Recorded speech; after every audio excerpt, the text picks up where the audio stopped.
Let's do cooking. 1 kilo chicken legs, 1 head of garlic, ground black pepper, 3/4 cup banana ketchup, 2 tablespoon calamansi juice or lime juice, 1/4 cup white sugar, 1/3 cup of soy sauce. Mix well and marinate for at least 45 minutes.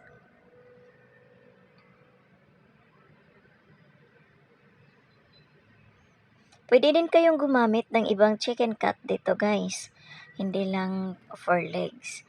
After 45 minutes, add 2 to 3 tablespoon of margarine. Nabulol.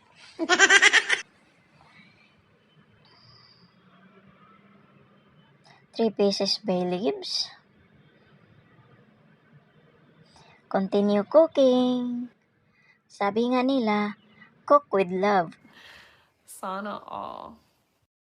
Ipagpatuloy lang natin hanggang sa lumambot yung karne. At halo-haloin para maiwasan nating masunog. Kasi pag nasunog to guys, mag-iba ang lasa. Continue cooking until meat is tender. Pag malambot na guys, ready na to siya i-serve. Pero ang gusto ko dito ay yung lumapot-lapot ng konti yung sauce niya. Yung manikit-dikit na siya sa chicken. Kasi doon yun ang sarap.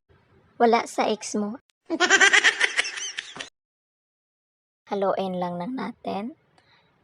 Yun na, ready to cook na siya. Ready to serve na siya guys. Almost done. Continue cooking.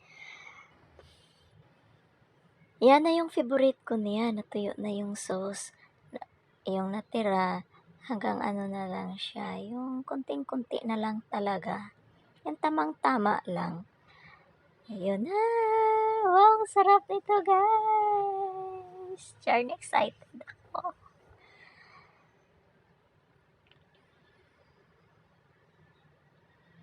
Napanood ko lang to sa YouTube ang recipe na to. Kaya ginaya ko lang din. Char. Kaya gaya.